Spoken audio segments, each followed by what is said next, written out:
Dr. James Lee, the Chairman Emeritus and President of the PCCAI, former President Gloria Macapagal Arroyo, Ma'am, magandang gabi po. Former President Joseph Ejercito Estrada, Sir, good evening. Executive Secretary Salvador Medaldia and the other members of the Cabinet, members of the Senate and of the House of Representatives, I see Senator Gordon here, the medical doctors and employees of Chinese General Hospital and Medical Center, the honored guest, I see my fraternity brother,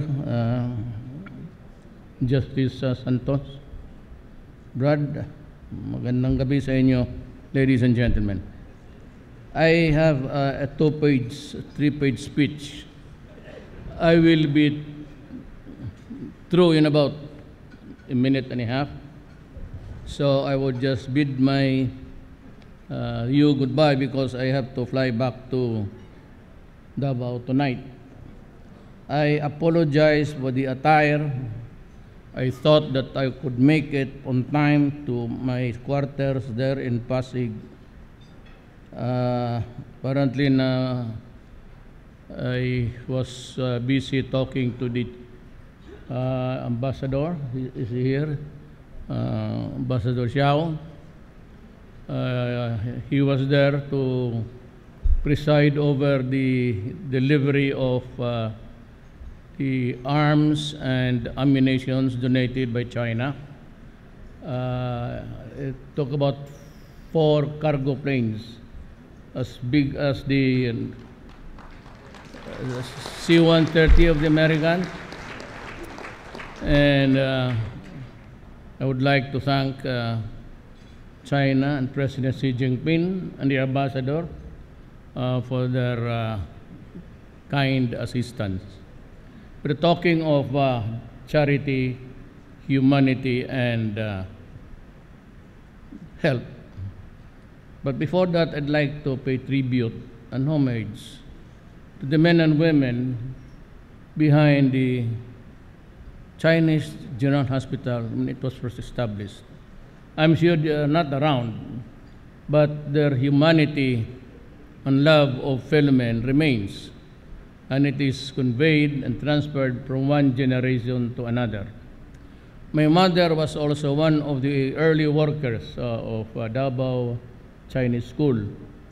And kayong taga Davao, you know that she was a teacher. She was accepted there. In 1952, we migrated to Davao in 49 because of her father, who was also Chinese. I'd like to talk about your charity and your sense of humanity and the trouble that we are now facing. Having been a resident of Mindanao for the most of my life, I was really worried about Mindanao. And the only reason why I decided to run, it's not because of any shortcoming on the part of the candidates. They were all good, maybe better than me, but nobody was talking about Mindanao. And I was really worried because if ever, Mindanao was just mentioned on the sidelines, lip service lang. Nobody was discussing about what will happen if we lose Mindanao. It was a serious problem then during the campaign. And I was talking a lot about the dangers of being a country that is dismembered. And of course, recently, if you'd noticed during the last 4 months, I was mouthing about, do not force my hand into it. Because pag ang sitwasyon, lalala to, I will be forced to declare martial law. I was not specifically trying to target anybody. except that they were terrorists. But I knew at that time, as I know now, that the terrorists, yung mga Abu Sayyaf, pati di Maote, were really a part of the ISIS. Yung Maote brothers were in and out, and they went to Libya and Egypt to study. And it was there that they acquired I don't think it's an ideology. It does not have any connection at all or claim to any God or even the goodness of a human being. They are there just to kill and destroy. That's about it. Alam ko na noon na delikado because I was really talking of Shabu. And I was complaining, and here they go into mga human rights, why I was always mouthing Shabu, Shabu, Shabu. And apparently, they were trying also to connect the killings. You know, Shabu at that time was an apparatus, an organization. And they said, this one senator, if he knows his sense of whatever, it was really growing big. But the bulk of the Shabu was being produced in Mindanao and even not in my city, Davao del Sur, Kidapawan, Buldon, Marawi, Cotabato City. Masyadong marami. At sabi ko, if it's just a consumption, everybody will get an overdose. It's just too plenty.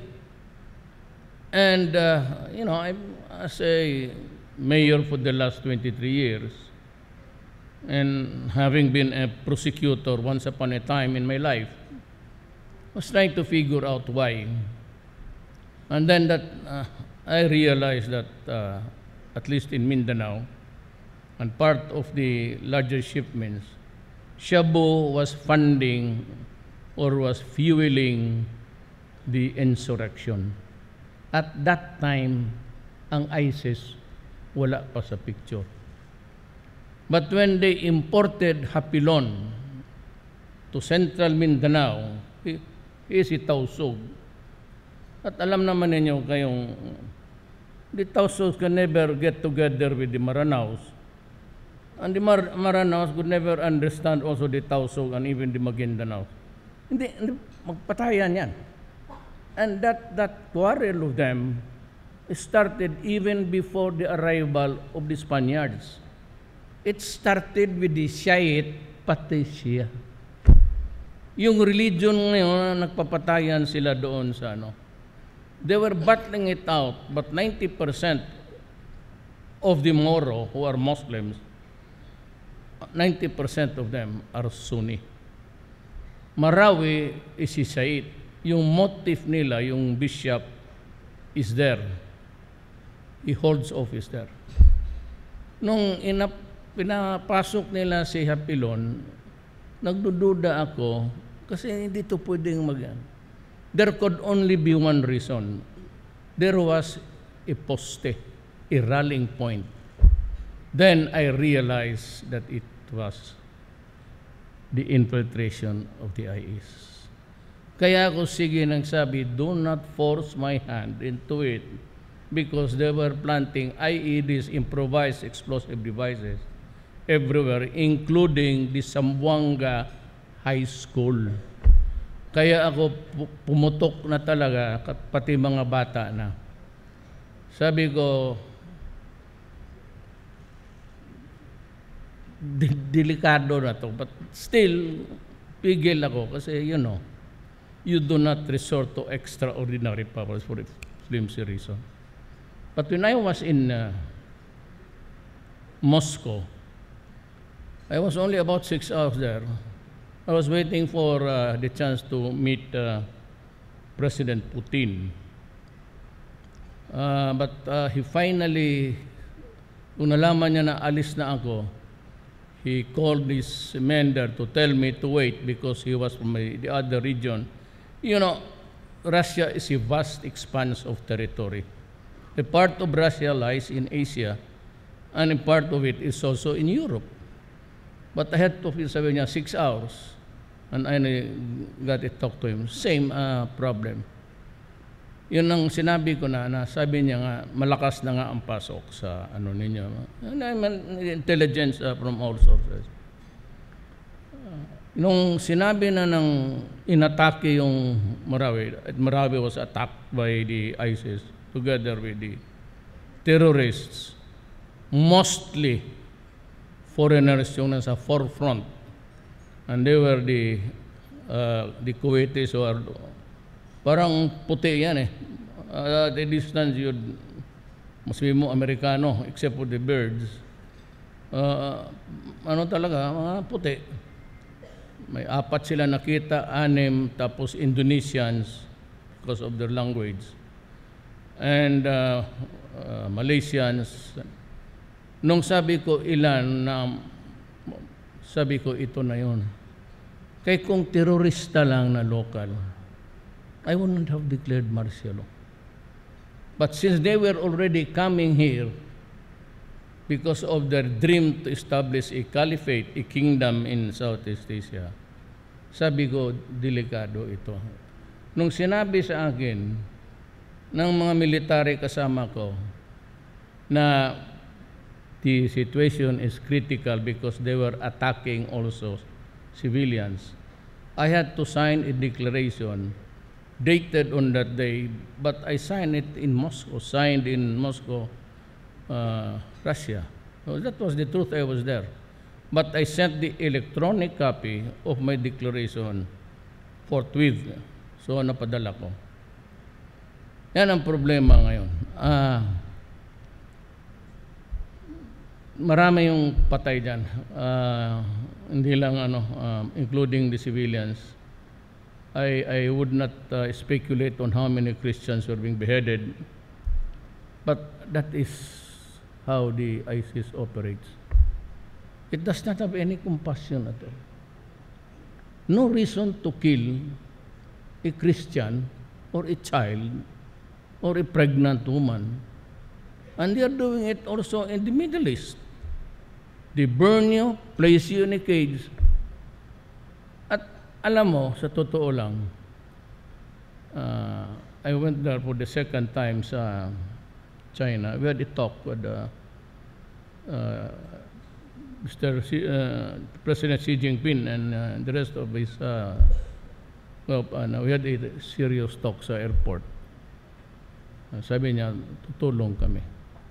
So, galing kanina, we were celebrating the 120th anniversary ng PSG, yung gwardiya ng Malacanang. Tapos, pumunta ako doon sa Clark to receive the 4 cargo planes of weapons and ammunitions. Sabi na nila, tutulong kami. So, I was really very thankful to President Xi Jinping and to China, and express my gratitude. And to you guys, pare-pareho man lang tayo, malayo na lang ako. It was my mother who's already dead. ISIS presents the terror of our generation. Alam mo, every generation meron yan eh. You know, itong Europeans who are fond of itong extrajudicial killing, tapos pati ako dinadamay ng mga gago. Kaya sabi ko, mga ulol kayo, and they're complaining, why is your president calling us stupid? Because you're stupid. You know, in 1914, the Duke Ferdinand of Prussia yan, was assassinated. You know, this European mga gago went to war with each other. How many died until 1817? It was almost 15 million Europeans. Sila ang nagpatayan. Tapos ngayon, karaming daldal. Why? Was their conscience different from their conscience now? If you say that I killed what? 10,000? Eh, kayo 15 million. Pinag-up. Tarantado ito mo. Look, I was mayor. My city was in shambles. It was the battleground of the sparrow and yung mga taga-goberno. I used to lose about 3 policemen or PC noon, Philippine Constabulary, or an army man daily. At the end of martial law, it was about 600 ang namatay na. Police, sundalo, lahat na. And marami doon because if you claim to be an Alsamasa, anti-communist, government was very liberal doon sa armas. Bigay ng bigay. So nung nawala yung NPA, anak na hold up dito, hold up doon. And they would, alam ninyo yan, I know that in the community, Chinese community, mabilis ang balita.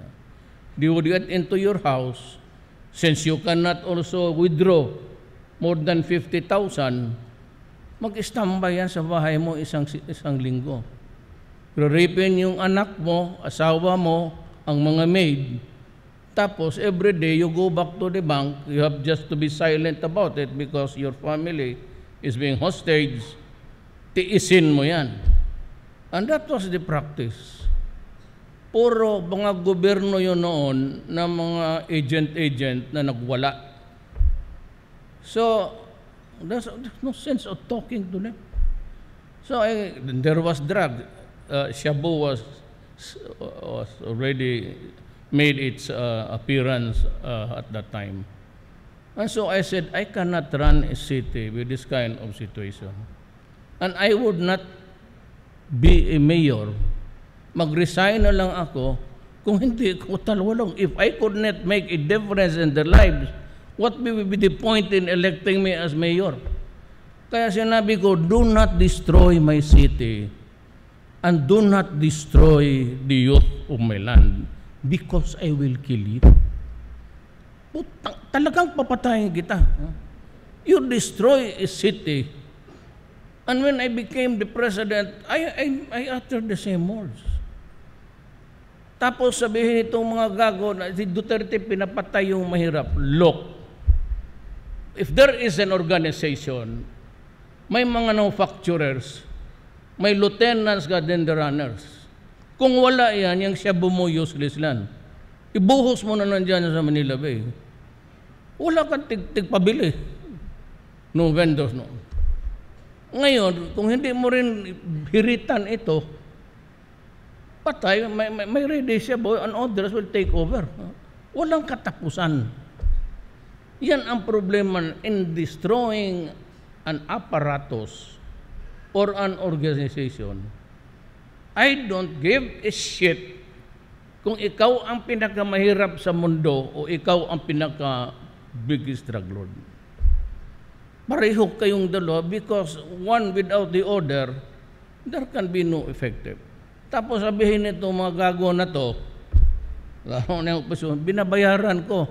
Look, you ask the former president, every command conference, nagbibigay talaga ako ng pera. Why? Because you are after the trafficking. If there is no seller and there is no buyer, it is not trafficking. Kung i-deliver lang yung konti-konti by sachet, tapos bata ang gamitin, purnada ka. Because there has to be a transaction. Yung ibigay mo na pera sa police, hindi na mabalik yon. Kasi paggulihan, mark money na yon. So it forms part, at least a property of the case. Talagang nagbibigay ako ng pera. Totoo yan, lahat ng dumaan na military o police, binibigyan ko ng pera. To make them effective. Walang hindi totoo dyan. Totoo yan lahat. Ngayon, kung nga sabihin mo, nandiyan ka, despite of nakikiusap na ako, sabi ko nga, if you remember my dialect or language, nakaluhod ako, sabi ko, I am on bended knees asking you to stop because you will die. Ako na ang lumuluhod sa iyo para sa buhay mo. Eh kung ayaw mo pa rin putang ina ka, di papatayin talaga kita. Nakaluhod na nga yung tao sa iyo.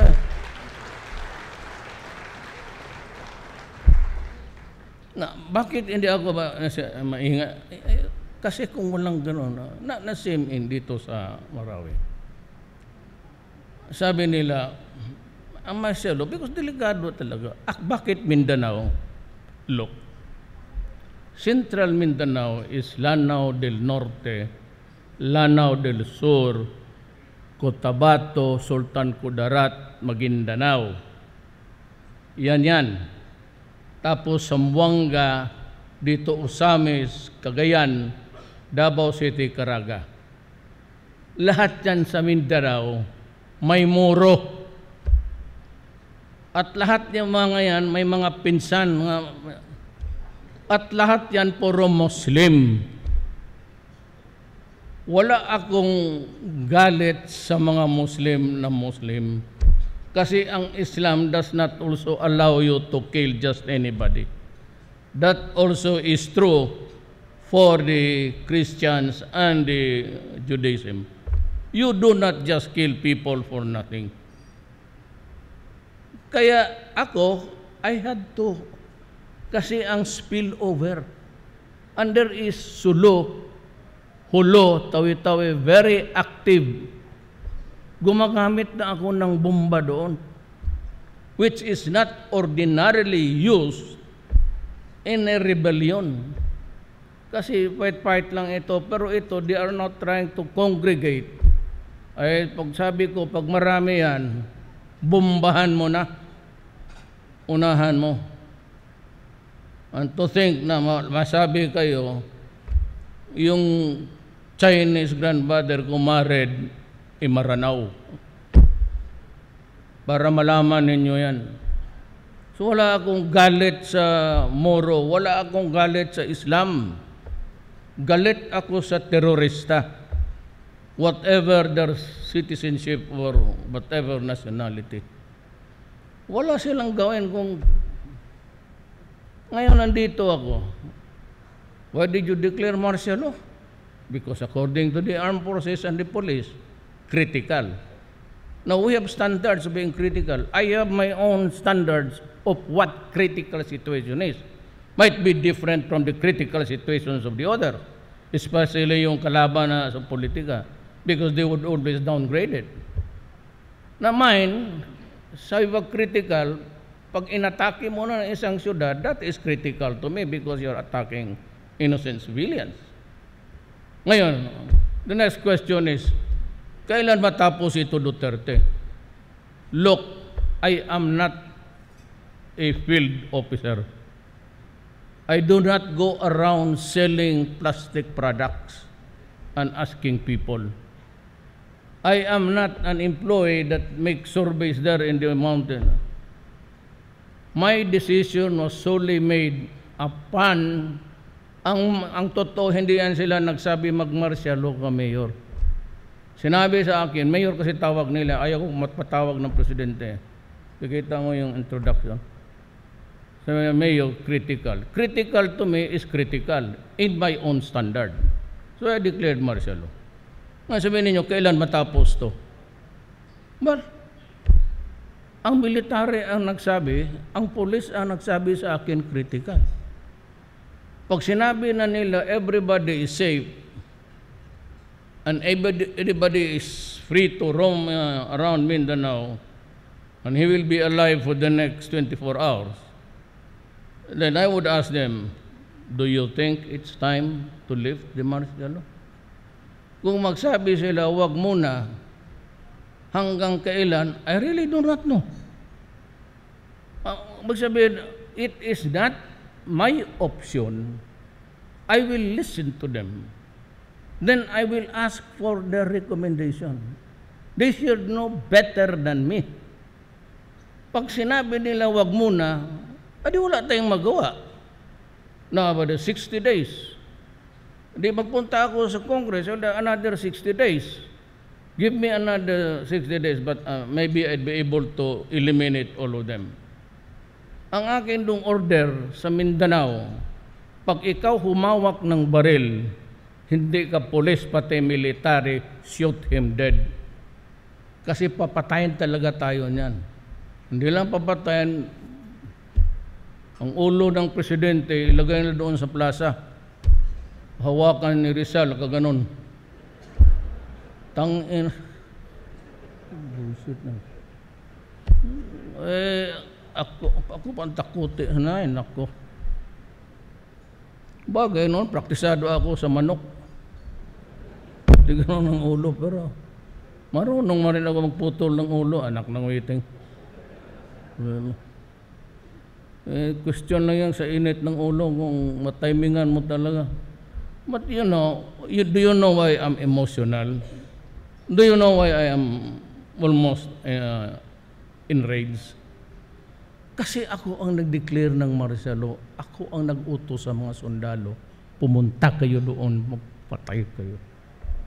So pag binabasa ko yung yawa na papel na yan, at makita ko na wounded tapos din, tag-2 pages, ako ang nasasaktan.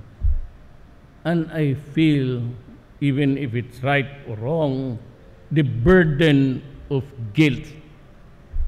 Maisip ko kasi yung mga nawalaan na ng tatay, nawalaan na ng nanay. Kaya kung pabilisan lang gusto ko matapos na to. Kaya ako, I choose this subject. Ito man basahin ko sana. Wala man ito. Mga congratulate lang. Ano to? Kasali pa ang Red Cross dito. Sabagay, nandyan si Dick Gordon. Same line of service to humanity. They are mentioning here the humanitarian endeavors of this country. Ayan ang totoo. Ako ayaw ko na kasi ako ang nag-utos doon eh. Ilan na ang patay ko.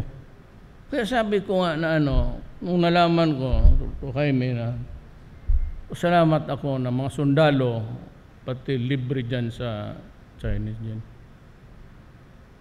Pero kung may kalaban dyan na dinala, ay i-expose mo na doon sa radiation na 1 oras, X-ray. Hayaan mo doon, iswitch siya. I-anesthesia mo, sige, matulog ka dyan. Putang bullshit. Ayan ang totoo. Hindi ako nagayaan ito. Why should I be happy? Am I satisfied with this decision? No. Of course I'm not. I feel responsible? Yes. I declared martial law. Who will answer for those who are dead? I. Sabi ko nga eh. I and I alone will be responsible for all acts committed during the martial law. Ano yung mga kasalanan ng sundalo, akin yun. At ako ang magpakulong. Mga sundalo, nagtrabaho lang yan. So, I accept full responsibility. Kung makulong ako, di makulong. So, libre naman doon sa general, kaibigan man kami niya.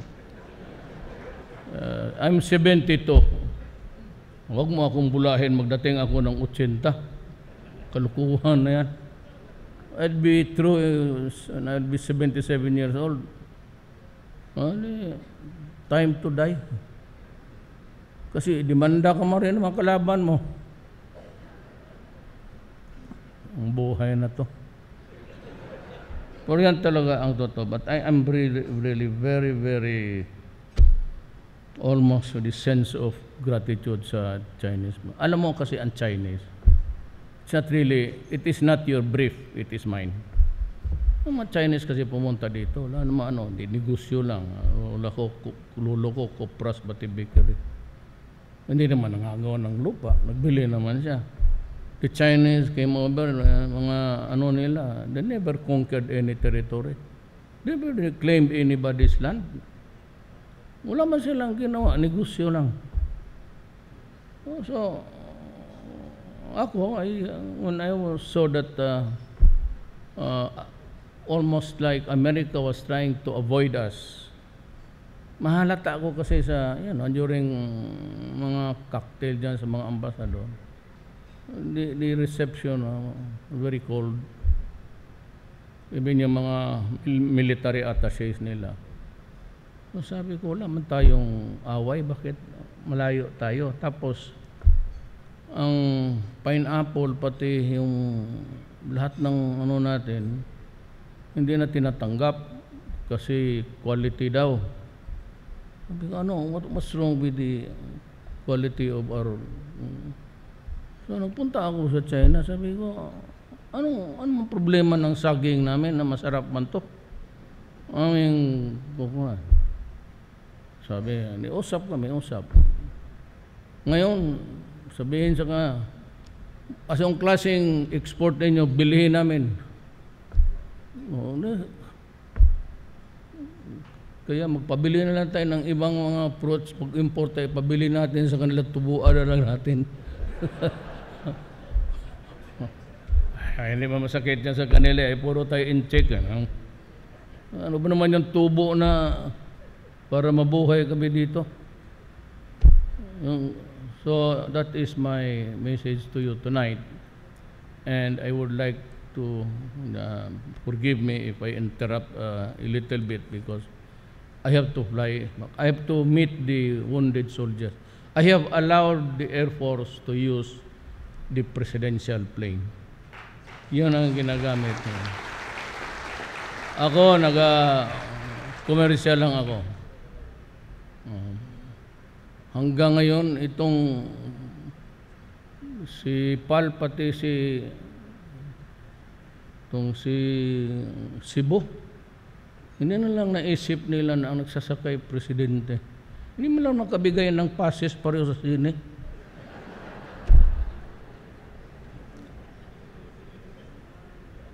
My father was a cabinet member. About the time when Senator Gordon's father was also the mayor. Governor ang tatay ko but he was a member of the cabinet during the time. Merong card ng tatay ko noon binigyan ng PAL, si Toda, Secretary Vicente Duterte, wife and family. Kaya para akong congressman noon, sige uwi. Itong bagong kuripot itong... Alam ko na, tapos ako naman, may order to everybody. Ito, mabuti rin masahan ninyo. Puro kayo negosyante. May nakaliban, nandito si Secretary Ubial. Kanina nasabi ko sa kanya. Nung 3 months ako, Presidente, I'm about to wind up. Pumunta ako sa AFP Viluna. May kunting alam rin ako sa kasi masakitin ako. Sabi ko, mayroon ba kayong MRI? Wala. Sabi ko, CT scan, wala. Mabutit na lang kasama ko si Chukno, yung budget officer. So every time magsabi siya, sabi ko, sir, nagsishare ako kasi cabinet member ni ma'am yan trabahante ako ni President Arroyo noon. Tiga Cavite. Pero siya yun, nag-utos, hindi ako.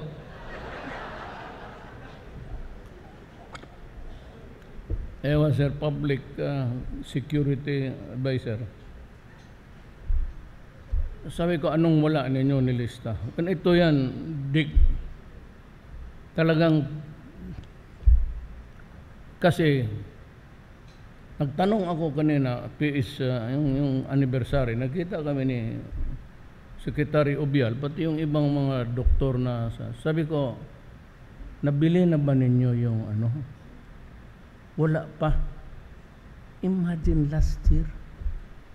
Ang proseso hanggang ngayon may bidding, natalo, Yung natalo, nag-file ng kaso ng TRO, kaya ako nagalit, sabi ko. Kaya sabi ko sa kanya, with due respect to the justice, hindi naman lahat. Sinabi ko talaga, kayong mga huwis kayo, you are contributing to the corruption of this country. Alam mo bakit? Kasi yung natalong putang ina niya, mag-file ng kaso yan para lang mag-negotiate. Ang korte naman kasi, mag-TRO, ang project ma-delay. MRI, marami akong pulis na pati sundalo ko patay na wala. Kasi kung secretary of buy it in 60 days. You know, I'm certain it buy it should be in 30 days. Kaya dapat yung mga judges should be alam nila proyekto yan. Alam nila equipment yan. Alam nila marami akong sundalo na may sugat lahat na. I would need those, pati yung barrack, hyperbarrack, let's say chamber na, yung may mag-dive ka, may bench ka, so you are placed there inside para, but pwede yan sa pasyente, especially mga sundalo na ma-extricate mo 2 days after, papasok na ang gangrene. So, ipasok mo yan dyan to arrest the infection. Hanggang ngayon, sabi ko, judge, kung may judge dito, pardon me, but be discriminating and study it very well. Huwag kang mag-issue ng ganon, lalo na kung ang bidding, tama naman kung presyo lang, kung sabihin na nung nanalo yung mga ito ang dapat natin kasi mas matibay, tapos i-entertain mo yung nagprotesta kasi natalo, but you are killing the soldiers actually. Di mag-sepsis na yan eh. Alam mo, ang doktor kaya pag mag-sepsis na it's already in the blood, mamatay ang sundalo. Kaya ewan ko kung anuhin ko ito pero I'm warning the judges. Please do not do it. Please do not do it. Do not force my hand into it. Pupuntahan talaga kita sa opisina mo. Tignan. Sabihin ko, what's your goddamn business? At saka kayo, I hate corruption. Hindi ako nagmamakalinis. Marami rin akong nanakaw pero naubos na. So, wala na. Hindi ako pero corruption is really out during my term. I will be yung mismong cabinet secretary ko, magbili ka ng truck na 18 million bombero. Anong klaseng apoy ang patayin mo? First class na apoy? Sabi ko, lahat. Ngayon, there's somebody there sa Clark Air Base. I'm just waiting for the people. I will fire him maybe tomorrow. Basta, kasi doon, ang balita, locator, pagka maghingi na ng permit to start to contract, contractor starts to build it, humihingi ng 2 million. Putang ina ako, nagtitiis ako ng 130,000 na sweldo. Ikaw 2 million kada pirma mo. O di palit na tayo ng trabaho. Sabi ko nga itong sa gobyerno, sana sa gobyerno, huwag kayong magkamali. Talagang opakan ko kayo. Ang akin is dismissal. I would never go for tama yan si ombudsman, dismissal palagi. Huwag na yan ng suspension, walang mangyari dyan, magnakaw rin yan ulit. Kaya lahat ng yung mga opisyal, dismissal dapat. Kaya matapos na yan si Carpio. Wala akong magawa iba. I will appoint myself appoint myself as the ombudsman. Ubos kayong lahat. Ano, siniswerte kayo, kailang yayaman? Tangina kami dito nagatrabaho nung bullshit ninyo. Pero totoo talaga na corruption should stop. Corruption. Wag magkasala ka na, mag-asawa ka ng 5, total akin 4, okay lang yan sa akin. Wala akong problema niyan. Mag-girlfriend ka ng 6, ako may 3 akong reserba, pareho lang tayo. Wag lang yan corruption kasi putang ina mo, upakan talaga kita. Wag yan kasi, alam mo, the reason why this country has never really progressed, do you know why? Corruption. Dito sa taas, pero kay ma'am, dito sa taas okay yan. Wala namang, no stupid president will ever discuss corruption dyan sa Senate. Mabaril ka ng cabinet member mo dyan. Ako, paano ito magnakaw ganito? You do not do that. You always talk about good things. But down the line, mga director, mga ano, ayan, procurement, puro corruption. Kaya ako dismissal. Wala akong panahon. Kung ayaw pa alis, di ipapatay mo. Total, 3 araw lang yan sa ABS-CBN. Blah, blah, blah, blah, blah. Tapos wala na.